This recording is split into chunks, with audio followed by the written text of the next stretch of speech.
Welcome to the Unstoppable Recording Machine Podcast, brought to you by the 2017 URM Summit, a once-in-a-lifetime chance to spend 4 days with the next generation of audio professionals and special guests, including Andrew Wade, Kane Churko, Billy Decker, Fluff, Brian Hood, and many more. The inspiration, ideas, and friendship you'll get here are the things that you'll look back on as inflection points in your life. Learn more at urmsummit.com. And now your host, EYAL Levy. Welcome to the Unstoppable Recording Machine Podcast. I am EYAL Levy, and with me is Mr. Clifton Miles. How are you doing? I'm doing great. How are you? Good. Thanks for being here. Yes, sir. It's an honor. Well, and it's an honor for me as well. So, Clifton is a longtime Nail the Mix URM subscriber and a studio owner, producer, mix engineer at Dead Room Recording Studios in San Antonio, Texas. And reason that he's here, other than because he's a badass engineer, is because he's got a particularly inspiring story that we're going to get into. But before we get to that, why don't you tell me real quickly what got you into playing guitar initially and how that translated into you wanting to record? Well, I have been a fan of music and grown up, with parents that were, into music and listening to music all the time. And so just playing guitar was something that it just kind of happened for me. I don't know. I just wanted to do it. I don't know if there's another answer to that question than that. I just wanted to be able to recreate, the songs I was hearing on the radio. And, around that time, to me, it was kind of like a golden age for metal, with Pantera and, bands like that you're hearing on the radio before the internet was really a thing. I wanted to play guitar. And so my parents, got me a guitar and I started jamming. And, eventually that led to me getting one of those like little Tascam Porta Studio cassette deck things. I used to have one of those. the big blue brick looking thing. Yeah. Yeah. And I got one of those, and real quick, the quest became getting that cassette information into a computer. I used to run like that phono RCA cable into like an 1/8 inch input into my computer sound card, and I would like try to. Was it like a sound blaster or something? Yeah, something like that, like some kind of like real primitive like DAW, that I didn't know how to use properly, and I would always try to do that, and like into like Windows audio recorder or something like that.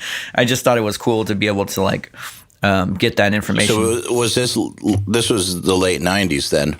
Or early 2000s, late 90s, yeah. Okay. Yeah, right around that time period. I mean, I know I was listening to like Hatebreed, Perseverance, and Slipknot's first record, like 99, 2000 in that time frame. That was what was happening for me. But I didn't actually start playing in a band until, closer to the end of my high school time, which is like around 03, 04. And once I started playing in bands, I started, we started needing to record, and, there was a couple guys in town, that were kind of the go-to guys. One was like a home studio guy, and one was like a commercial studio guy. Both were cool guys. It's just like, depending on your budget, which vibe you wanted, you'd go to one or the other. And I just found myself really captivated with that experience and wanting to be there as much as possible, even if it wasn't my band. I was just always there. So my face kind of became like, a regular, staple in the studio, just with friends' bands. Which one of those two studios did you find yourself more drawn to, the home studio or the pro studio? I got along better with the home studio guy. Just because it was more or less something, I guess, that my brain connected with a little better. But I did like the atmosphere of the commercial studio. It felt really expensive to me. Like it felt like I was, like a destination almost. I don't know if that makes any sense, but I did find myself more connected to the home studio guy. Okay. And, you've had a fairly lucrative career outside of audio. What made you want to stay in the audio world? Well, that's a fantastic question. Sometimes, I ask myself that. I was blessed to have a father as a salesman, and I got to be kind of immersed in his terminologies and the way that he just the people skills, I guess, is for lack of better words. And so when I began selling, I came from the auto industry, and I was a career car salesperson, and did really well with that, but it wasn't fulfilling to me. And in 2008, when the recession hit, I wasn't making nearly as much income as I was previously making. And so, I had been hobby recording on the weekends. You weren't making as much money from the car industry. Correct. Yeah. So for me, it's like, if I'm not going to make as much money as I was making, I'm going to do what I want to do. And I decided in that moment that what I wanted to do was my recording. And so I'm real competitive, and so I don't like stopping. And I just don't like stopping doing something I said I was going to do until, I feel like I've accomplished what I need to accomplish. And, almost 10 years later, I still haven't had that, I still haven't felt like I've accomplished what I am here to accomplish. I'm still learning every day. I'm still, trying to get better. I'm still trying to, increase revenue for the studio. So it's been a really fun challenge, and I don't see it. I think I'm pretty sure I'm a lifer at this point. But so you're making your full living off of the studio now? Yes. That's awesome. And how long have you been 100% all audio? Well, in 2008 is when I decided I was going to be all audio, and it didn't quite pan out initially. I blew through what I had saved up pretty quick, and I needed. Just out of curiosity, do you mind sharing how much you had saved up? Oh wow, yeah, it's embarrassing, but yes, I had put away. It's okay. I was pretty. Looking back, it was extremely reckless. I had to put away maybe $2,500, which covered me. Holy shit. Yeah, which covered me probably 2 months, a month and a half. And so it was like, I have 1 month to basically start making this happen. And it was extremely reckless, and I would not recommend anyone doing it that way. But, I've always had like kind of a burn the ships mentality with my studio business. And so I didn't give myself an opportunity to really fail. And so I took part-time jobs. I drove pizzas and things like that to make sure I could stay afloat until this thing actually took off. And that was around 2010, where it got to be where I didn't need the part-time job anymore to pay my bills. Yeah, but there was a tragic incident that occurred in your life that took you away from recording, or almost took you away from recording. Can you talk to us about that? Yes. So in 2007, summer of 2007, while still selling cars, I was recording part-time just on Sundays on my only day off. And, when I say recording, I mean it was like, hobby demo stuff in my mom's bedroom at my parents' house. And But you wanted to make it full-time at that point, right? I had not decided that yet. I hadn't made that decision. It was just something I was enjoying doing. And, I was doing really well with my car job at that point. The decision to go full time with the audio was really kind of a repercussion of the recession, because of how little I started making from the car business. But, in 2007, in that summer, I woke up and I had a loud ringing in my right ear. And it was very similar to that experience you have like the following day when you wake up after a loud, concert or a show. And, you kind of have that stuffy kind of tinnitus, and it kind of just rings.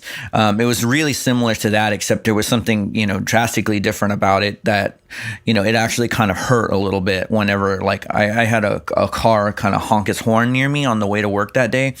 And I noticed that was kind of when I was aware that it was different. And so you were just like hypersensitive? Yeah. It was like sounds actually were causing pain in my right ear.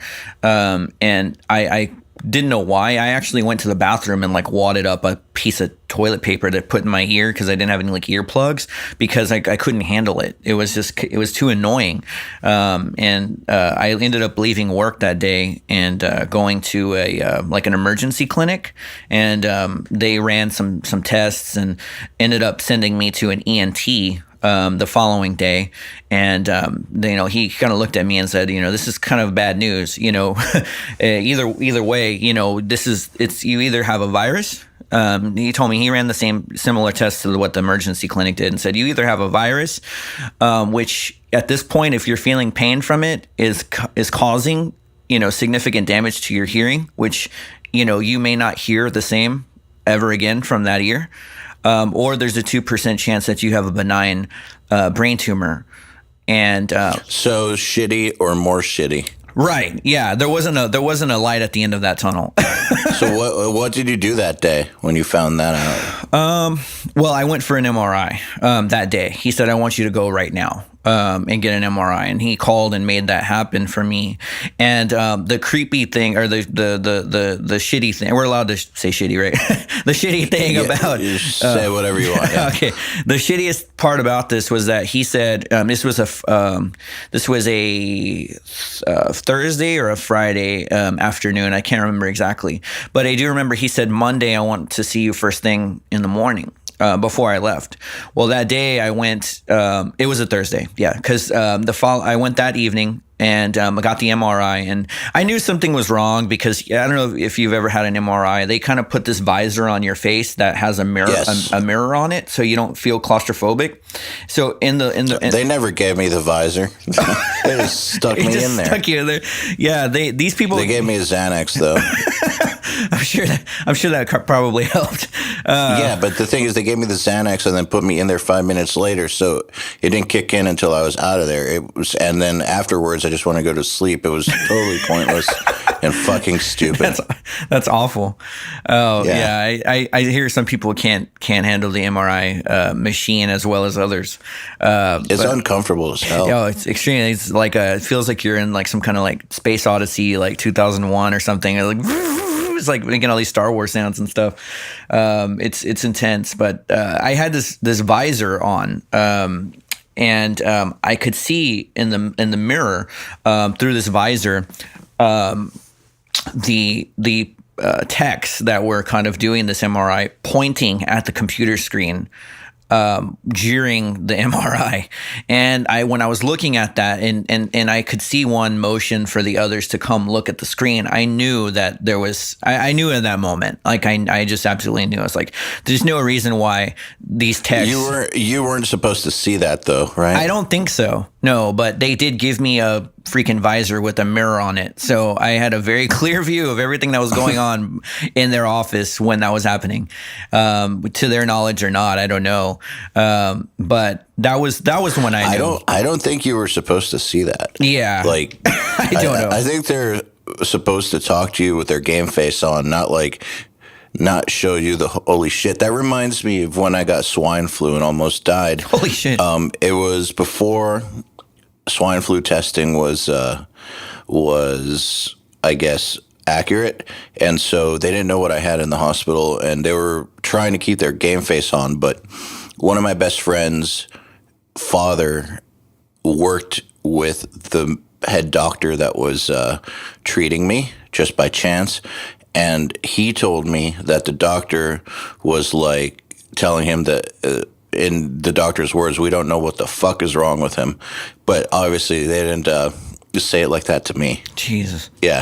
That was. They're not supposed to say that. Yeah. Yeah. And no, when they came out, I asked the guy point blank, I said, did you guys see something? Because I saw, I kind of saw something going on. And he kind of looked a little rattled, and he said, hey, your doctor's going to go over everything with you. And that's kind of like that's like what you're saying. That's the game face answer, like we're not allowed to say anything. But man, that swine flu thing was right around the time that I was still trying to make ends meet, because I was delivery driving when everyone had sanitizer bottles everywhere. And, it was like an outbreak. That was what, 2009? 9. Yeah. Yeah. Yeah. I remember that. Wow. I didn't know that happened to you. Oh yeah, it definitely happened. And that's why it's funny when I see people or saw people who said it was a conspiracy, It's like, yeah, right. Yeah. Conspiracy my fucking ass. I saw that too. Yeah, I'd never met anyone personally or spoken to anyone personally that actually had that. So I did hear that conspiracy. I don't really buy into those kinds of things usually, but some of them I do. That's another podcast, right? But yeah, that's crazy. Yeah, it was definitely real. All right, so go on. So at that point, you're scared. I'm worried or something. Yeah, it's a combination of disappointment, and anxiety. I wouldn't say I was really scared because the guy did a pretty good job of prepping me for the situation. I knew I was going to be kind of screwed, and pretty much when I saw those people pointing at that screen, and I kind of knew in my my intuition what was going to be told to me, I kind of started mentally preparing, and it was confirmed because Friday morning, the day after, I got a call from the ENT, and he said, "Hey, can you come by my office this afternoon?" And I said, "Oh, weren't we supposed to meet on Monday?" And he goes, "I'd rather see you this afternoon." And so I said, "Oh, dun, dun, dun." Yeah." And I was like, "Okay, well, I know if there was a slight question, there's no question now." So I showed up, and he said, I took my dad with me, and he said, there's no easy way, for me to really say this, but unfortunately, you fall into that 2% that I told you about, and you have a benign tumor. And he told me pretty straightforward. He's like, "This is, it's benign. There's no cancer." He's like, "These are, for as far as brain tumors are concerned, this is the best kind to have. It's, very, for these kinds of people that do these procedures, it's not. I mean, it's not ultra common, but it's not uncommon. It's relatively simple for them, and you'll be back in commission, in a few months, and you're going to lose your hearing. That's the bad part. And, you're going to have your hearing nerve removed." And he kind of explained that process to me and what went into it and where they made the incision and how it worked. And so I was pretty well aware of everything before I went into the actual surgery. What was the process? So the process is basically after the anesthesia, they put like one of these halo devices on you, in case so your body cannot move or your head can't move while they're doing it. And they have a person called a neuro-otologist, which is a neuro-otologist is somebody that is their job is to just drill into your skull. They're trained to just literally cut into cranium. And then the neurologist is the person that actually goes in and starts messing with the brain. And so there's a team, there's the anesthesiologist, the neuro-otologist, and then there's the neurologist. And so where they came in on my end was pretty much if you touch the back of your cranium behind your right ear, there's like a little bone you can feel like where the back of your skull is behind your ear. And that's where they drill the hole. And that gives them a clear line of sight to your brain stem and your hearing nerve. And so they do it with a combination of like microscopes and like a little like it's basically like a scraping device where they have to go through and literally scrape the tumor off of your brainstem. And unfortunately, in my situation, the tumor had grown into my hearing nerve. So preserving that hearing nerve already with this type of procedure is like a less than 1% chance. And so like it was like for me, it's already in there growing into it. So there was like no chance of saving it. So they just had to literally cut the line. So there's literally no line connecting my ear to my brain on the right side. Got it. So now, quick question about that procedure. I've heard that for brain surgery, people are awake or often awake. I don't know if this is, I don't know if that's true or not. That's just what I've heard. Were you awake for this? Absolutely not. No, I was as knocked out can be. I woke up, with bandages all over my skull. They actually had placed a large like plastic dome like ring over the ear and the skull in that area, and then I had my whole head wrapped in bandages like some kind of mummy or something, and that was how I woke up, and it stayed like that. And it stayed like that for about a week and a half to 2 weeks. And I spent a solid week in the ICU, or it's like a neurological ICU, where they have people that kind of help, after a few days, they help you get up and like walk you with like walkers, because your equilibrium's all jacked up, like your world's spinning, like you actually have to learn how to maneuver again without that portion of your equilibrium. And so sounds like a fairly traumatic procedure. What was it like leading up to it? It was all super fast. I was still selling cars, and when I came back and I told them the news, they were all, all my coworkers and colleagues were extremely sympathetic. They actually started taking care of me. Was that like the next day, basically? Yeah, and the surgery date I had was like 10 days after. So it was or 2 weeks after. It was a real quick. And in that 2 weeks, I was getting all my stuff situated to like not be at work, because they told me I was probably going to be out for about 6 months. This was what they told me, because partially was the whole walking thing, the recovering thing, but then also my face. They told me I was going to have pretty much like if not a permanent like Bell's palsy type situation, that it would be lingering for a while. And that I don't know if are you familiar with Bell's palsy? Kind of. No. That's like if you ever see somebody that has like a stroke and half their face doesn't work. Yes. Okay. I am familiar. It was that. It's with the brain situation. It's not called Bell's palsy because it's not like activated by stroke, but it looks the same. It's like you're so basically you have a frozen half of this face, basically drooping. Yeah, so eyes drooping, eyes watering, and yeah, it's bad. So I had that for a good while, and that didn't go away for about 6 months, like they said, and I still I only have. If you look at pictures of me or videos, like when I talk, I look normal, but it isn't 100%. Like I can't smile all the way on that side.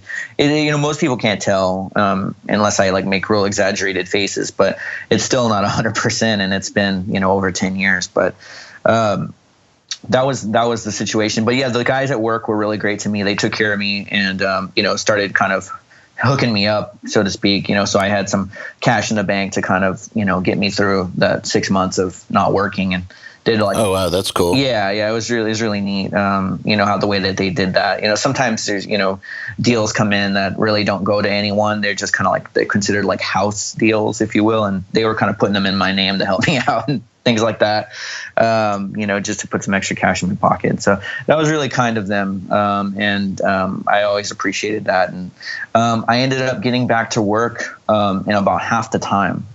They told me I was back to work by mid-December. Instead of like the projected like February-ish kind of time frame. I was just so bored at home that I wanted to get back into it. And yeah, shortly thereafter, I got a call, from a friend, and he I don't know if he was unaware of everything that had happened or if he just didn't think anything of it, but he said, "Hey, are you still recording?" And I said, "No, man. I mean, I just had this brain surgery and I'm deaf in my right ear, so I'm probably not going to be of much use for that." And he said, "Oh, okay." And then I thought for a second. I kind of felt like, like wait, what? Like, why not? Like, why not give it a shot and just see? Like, I mean, I can hear, obviously, like I'm still out here talking to people and working, like. And I told him, I'm going to give it a shot. And so I did. And that was kind of the start of me like understanding that I'm not useless, in as far as recording is concerned, and I can still do this, So how long from the point that you woke up with no hearing on one side, how long was the elapsed time between that and when you got that phone call? I want to say, if I had to estimate, 6 months. So for 6 months, you thought that your audio career was over? Yeah. I mean, I had my monitors set up, but they had started collecting dust, and I was using my computer strictly for AOL Instant Messenger, and How did you feel about that? Like, I mean, you still had the monitors up there, so you could look at them every day like a reminder, which probably kind of sucked. Yeah, it did. I think at that point, I had just kind of I had begun accepting that before I had the surgery, and so, or I say accepting that like in quotes because it ended up being that I didn't accept it, but I had started to tell myself like this, tolerating it. Yeah, like okay, I just need to accept like that, and I'm going to be selling cars, for the rest of my life, and I'm going to be fine, But I honestly was so preoccupied with everything that I kind of just didn't think about it. Maybe it was like a mental, like I was protecting myself from, feeling feelings about it by just like suppressing it. But I didn't dwell on it. And I think that's a common thing for me though. If I'm hurt by something, or if I'm, feeling down about something, I tend to kind of, not give it a lot of attention. I just I try to be positive a lot. And, I just I wasn't sulking or anything like that, or I wasn't letting it kill me, or anything. But I will say that I did have a sense of satisfaction and a sense of pride when I did the recording. And you mean before or after? After. Well, I'm sure, but still, in that time period before you started recording, I want to hear more about what you mean by keeping positive, because I imagine most people would not be able to keep positive in that. I mean, most people that I know, and I don't mean the achievers, let's say everybody else, they tend to have hardships that are way less than that, keep them down, because they dwell on things and they respond to adversity in the wrong way. Like, with something as major as losing your hearing for an audio engineer, that's kind of like losing an arm for a guitar player or something like that.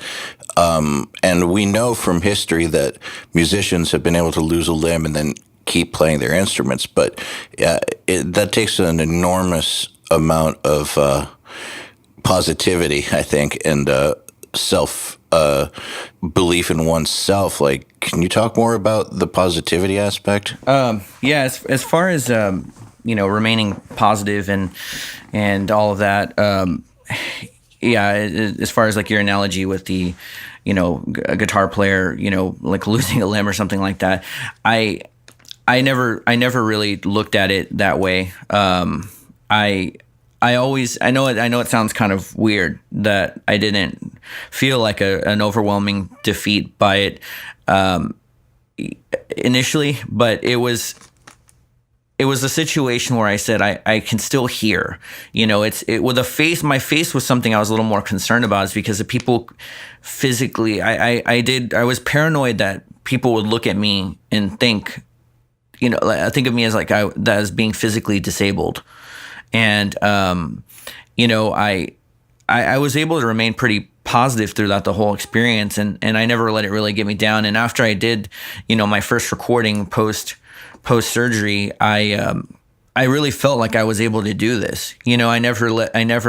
The only time it really bothered me was when I put headphones on and I knew there was 50% of the information that I'm not getting, and so I would switch to mono and I would be able to understand, like for reference, everything that was going on. But I just had to always kind of understand that I wasn't getting, a true representation of what everyone else is going to be getting, if that makes any sense. Mm-hmm. Okay, so when you told your friend that you were deaf in one side, don't you think that most people looking for an engineer would be like, "Oh, man, sorry to hear that. I guess we're gonna have to find a different engineer." That's kind of been like a lingering theme for me, over the last 10 years, and that's one reason why I felt it was kind of time to speak up about it, is because I don't tell anyone this information. It's not important, because what's important is how the recordings sound. And if they did not like the way my recordings sound, that's a different story. But if they like it, then it shouldn't matter to them how I'm getting it there, whether it's with one ear or two. But my buddy, thankfully, was only looking for a lo-fi kind of thing, a demo. And at the time, with a $100 PreSonus interface, and these $100 set of like Audix live tom mics I had or whatever, like all I could make was the lo-fi sound, anyway. So he wasn't super concerned, and I think I was charging him $10 an hour or something like that. So and it was a good friend of mine, so I don't think it really bothered him. I think he kind of was excited by it to see me doing it again. But when I went like into the professional realm where I'm doing this for full time, I just don't let it. It doesn't come up. People just come in and they're excited to see me and they're excited to work with me. And they have no idea. And they have no idea. And so I've had some clients for 6 or 7 years and it just never came up. And when I tell them, they're like, "Wow, like how are you able to do this?" And I'm like, I mean, I don't know. The same way anyone else is. I got all my chops after the fact, so it's, I don't know another way. So between when you did that first recording and then you went pro, you made it sound like it was the next day, but I'm sure it wasn't the next day. Like, how much time elapsed and what did you have to do to work up that confidence, or how long did it take until you would have considered yourself a pro? Well, I mean, there are times even today where I'm like, yeah, I'm getting paid to do this, but am I really a professional? Well, I'm sure everybody I know feels that way at some time. Yeah, but so that was about February or March of 2008. I would say I did that first recording post surgery, and I left my position at the dealership in November of 2008. The recession we started feeling the effects of it around May, or that summer, May, June. And I'd given it several months, and I'd pretty much the writing was on the wall. This isn't going to change. And, I had a great mentor that I met while working at the dealership. And he kind of started planting these entrepreneurial seeds and giving me books to read. And that's when I really said, I think I'm going to just do this. And so, there was about, I would say, 6 months, elapsed, but when I decided to do this again, I'll reiterate from earlier, it was extremely reckless because, there are guys that are in their first month of URM that are putting up mixes that would obliterate anything I was trying to do in that time frame. I mean, it was horrifyingly bad when I go back and listen to it. And I would say it took me from the moment that I went, decided to do this professionally, I creatively and skill wise crashed and burned for about 4 or 5 months, where I was just staying up till endless hours of the night, reading articles, practicing, pulling up old things I had recorded and trying to sculpt them in different ways, and playing around with compressors and EQs, and literally just trying to find like, okay, what is the standard for this stuff? Because like I didn't know. The same questions I see people asking now is like the same stuff I was asking, except there wasn't a forum to ask it. Does the EQ come before or after the compressor? Is there a right or a wrong way to do this? Is there a right or wrong way to do that? Or, more than 4 dB of EQ is wrong, or it's not wrong, or, it's just so much information. It's like, and my source material was awful. And so it's like, it really took me about 6 months to really get to a point to where I felt like, okay, this isn't the worst thing in the world now. And it didn't bother you that you couldn't hear in one ear. You were just going to do it. That's right. Awesome. I mean, did you have to think about that at all? Like, or was it just like, no question, I'm just going to do it? Yeah. Fuck it. I know it seems crazy, but fuck it. I did say fuck it, yeah, but it just never seemed crazy. It didn't. Or how about this? Let me rephrase. It might seem crazy to other people. Fuck it. Yeah, and that was probably more or less the case, and that's when I kind of consciously decided I wasn't going to bring it up. It seems a little crazy to me, not that you did it, but more that you had the balls to do it. Because I don't think most people would have. I think most people would have just accepted defeat. Well, I appreciate that. Yeah, I think that goes back to my mentorship. My the books I was reading at the time, and my mentality. Like I mentioned, it's kind of like, burn the ships. There isn't an option for me outside of this. I've always kept that mentality. Like this is it. This is what I'm gonna do. And so the ear thing to me just never. It just never was a thing for me. I never made it. I never allowed it to be a thing. So let's talk about the technical compensation. So you said that you some things to mono.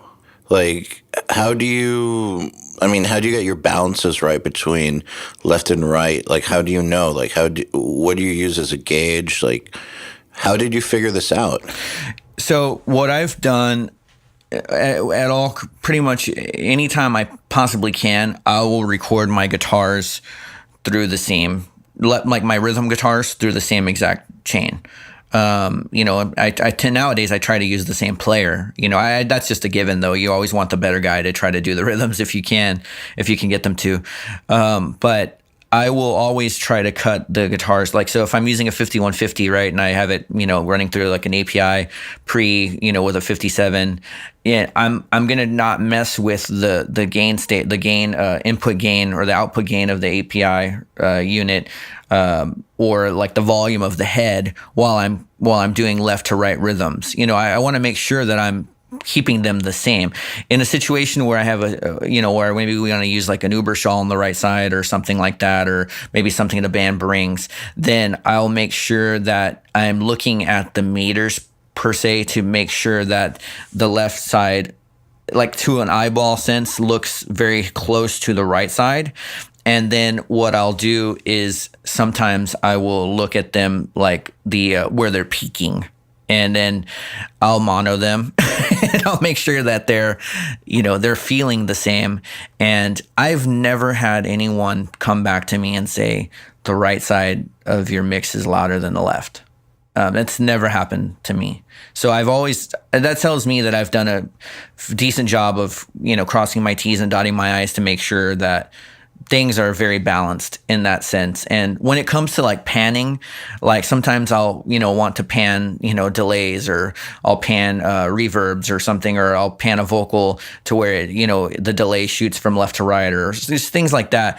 Then it's not even really about what I'm hearing. It's about me kind of drawing it, understanding that the listener is going to interpret it the way that I'm drawing it. And even though I don't necessarily perceive it that way, if that makes sense. So you kind of have developed an understanding for what you think they're perceiving.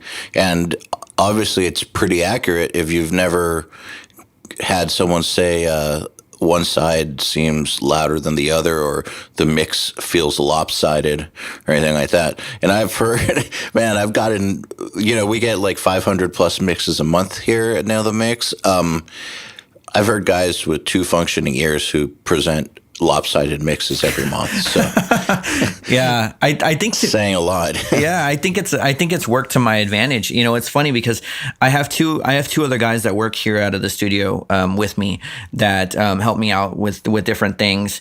And it's funny because I use a Black Lion modded 003. I got like their top end mod, and that's what I use as my interface in my home studio that I mix on. And the output, the monitor output started to fail, and I'm the guy that actually noticed that the right side was more quiet than the left side. It's like and I'm like, how I made a joke to the guys about it. I was like, how do you guys with the two ears not realize that the right side's like significantly more quiet than the left side? And I don't even hear in that side. But I think what happened is through my natural checks, like the way that I check things, especially when I'm panning like hi-hats and rides, which I tend to mix these days like drummer perspective, and I have the hi-hat on my left monitor. So when I'm doing my ride, it's like I'm looking for that ping to be in a certain spot, and it wasn't. And I was like, why is the ride, 12 dB louder than the hi-hat in order for me to get the right vibe that I'm looking for? And then that's when I started looking into it and realizing, well, the right side is significantly more quiet than the left side. And I ended up isolating it to be an output problem on the interface and had to send it back. But it's funny that you said that, because it seems almost like what would be considered like a curse has kind of become like a useful tool, and I feel like I'm pretty good at finding like those whistly frequencies and pretty quick. More so that has to do with y'all's classes than anything. I mean, the ear training aspect of it, but I can pick them out real quick and, know which ones are going to work in the mix and which ones I need to dip out. So I don't know. I've made it work.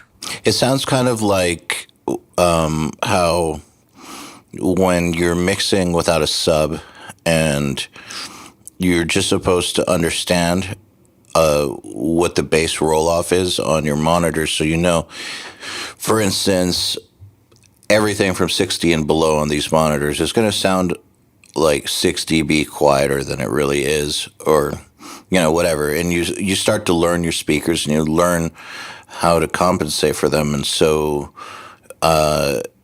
that what you're hearing right there isn't the way it translates out into the world in the low end. Sounds like a similar thing. Like, where, for your hearing, where you should be hearing the ride, for instance. Right. Yes, absolutely.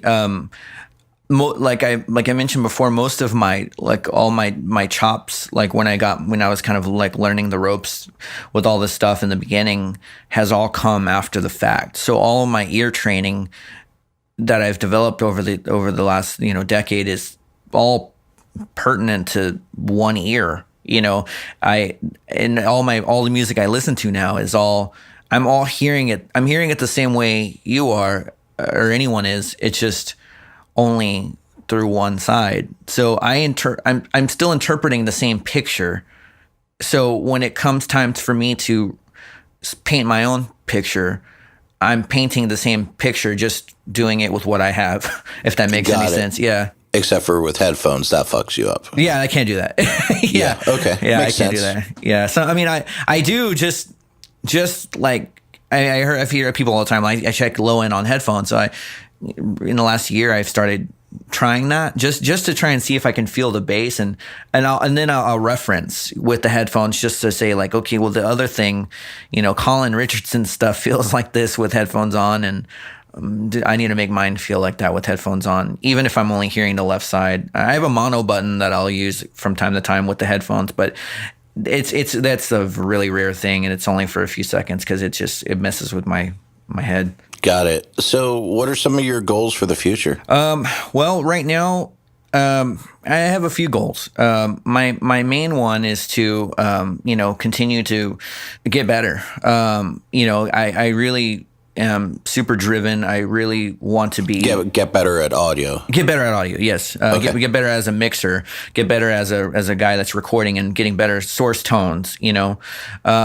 That's always the goal. The second is, financial related. I want to continue to raise my rates and continue to get the rates I'm asking for, and increase our bottom line and improve our gear, and keep reinvesting in the studio. I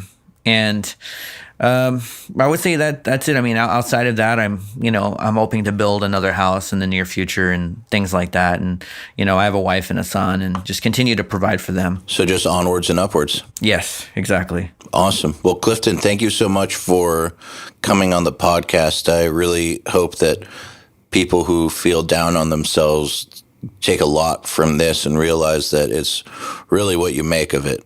Most times, 99 out of 100 times, it's all in how you choose to respond to the hardship that makes the difference. Absolutely. Yeah. I mean, and I just got to say, I absolutely adore what y'all are doing. Thank you. It's game changing, in so many ways. I mean, I remember the first time I saw the ad, it was for Periphery, I had never, don't judge me, I had never listened to Periphery, but I knew that they were very popular, and I knew that they were playing kind of. I hadn't heard them either, so it's okay. Are you joking? Or are you being serious too? No, I'm 100% serious. I knew Misha through the internet. Like, we had emailed, and like I knew who they were. Obviously, how can you not know? But yeah. I think I heard something in 2006 maybe when Doth tried to audition their old vocalist Casey, and he turned us down. But like, that's about it. Yeah. So I knew that it was really popular. With a lot of the guys that came in, I'd see the shirts and things like that. So I said, I get to get the tracks from the session, and I get to watch the guy who mix it. And then my question was, well, how good does that mix sound? So I heard the song, and I was like, okay, this is going to be cool. And I didn't know if it was a one-time thing or not. And I looked into it, and it's like every month this happens. And so I was like, oh, this is crazy. So yeah, I joined, and I've never unsubscribed. And I don't plan to ever. It's too good. I mean, I don't get to compete every month, but I do watch every month's live mix, and if I can't catch it live, I'll watch the replay, in my own time. But to anyone that's even remotely considering joining Nail the Mix or the URM family, it's almost foolish to not. And I say that as I'm a raving fan.